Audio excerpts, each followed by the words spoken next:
Flow চার্টে ৬টি box দেয়া থাকে। প্রথম বক্সে একটা উত্তর দেয়া থাকে শর্ট নোট দিয়ে। বাকি ৫টা বক্সে আমাদের ৫টা শর্ট নোট দিয়ে উত্তর তৈরি করতে হবে। এবং এই প্রশ্ন শোয়িং এর পরে বসে থাকে এবং এই প্রশ্ন হচ্ছে শোয়িং এর অবজেক্ট। তো প্রশ্ন ভালোভাবে বুঝতে পারলে আমরা উত্তরও ভালোভাবে দিতে পারবো।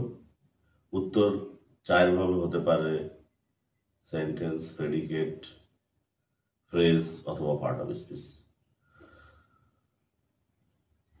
তো নাম্বার 1 বক্সে যেটা দেয়া থাকে, যদি সেন্টেন্স আকারে হয় তাহলে বাকিগুলো সেন্টেন্স আকারে হবে,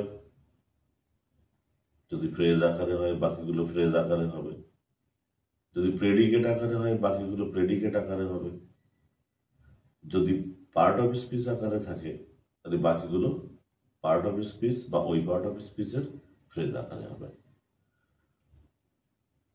তো এখন দেখা যাক উত্তর আমরা কিভাবে লিখব। খাতা কলমে যাই। ফ্লো